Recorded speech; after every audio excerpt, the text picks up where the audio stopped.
चमोली जिले की बद्रीनाथ विधानसभा सीट और हरिद्वार जिले की मंगलौर विधानसभा सीट पर उपचुनाव के लिए कांग्रेस और बीजेपी दोनों ही बड़े बड़े दावे कर रहे हैं। तैयारियां दोनों दलों ने शुरू कर दी हैं और तैयारियां करने का वक्त आ भी गया है क्योंकि 10 जुलाई को वोटिंग होनी है।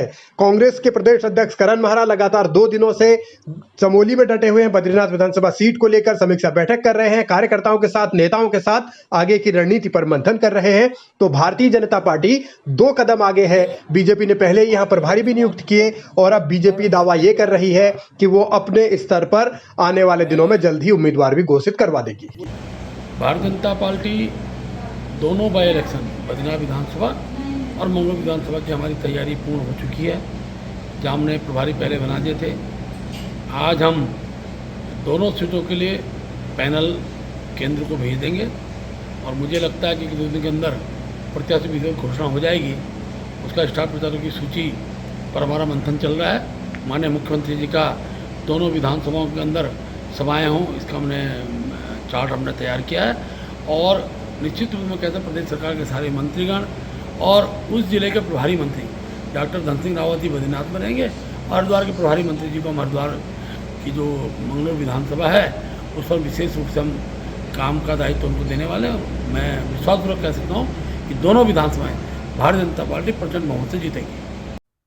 बीजेपी अपनी रणनीति के साथ आगे बढ़ रही है तो कांग्रेस के भी दावे कम नहीं हैं और कांग्रेस के रणनीतिकार अपने स्तर पर मंथन करने में लगे हैं। इस बीच हरीश रावत ने मंगलौर सीट से कांग्रेस का कैंडिडेट कौन होगा इसका भी साफ साफ खुलासा कर दिया है और उन्होंने नाम बता दिया है। मंगलौर विधानसभा में उपचुनाव होने हैं, कितनी तैयारी है? बहुत तैयारी है। हमारे उम्मीदवार निजामुद्दीन जी हैं, मुझे पूरा भरोसा है बहुत अच्छे बहुमत से।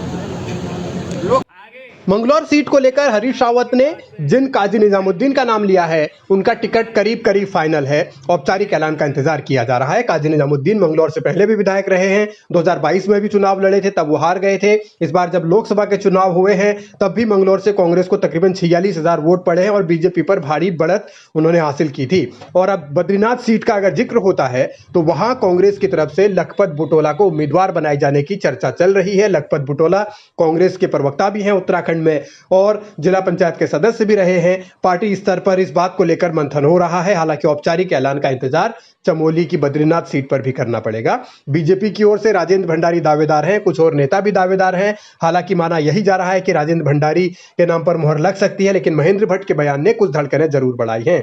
और मंगलौर सीट से बीजेपी स्वामी यतीश्वरानंद को उम्मीदवार बना सकती है, इस बात को लेकर अटकल है क्योंकि वह धामी के दोस्त हैं और पूर्व में कैबिनेट मंत्री भी धामी की सरकार में रहे हैं। इसके अलावा करतार सिंह भड़ाना का नाम भी मंगलौर से बीजेपी के दावेदारों में है। अब टिकट किसे मिलेगा, कांग्रेस किसे उतारेगी, बीजेपी किसे उतारेगी, अटकल इसी बात को लेकर है। लेकिन इतना तो तय है कि इस उपचुनाव में जीत हार को लेकर दोनों ही दल पूरा जोर लगा रहे हैं।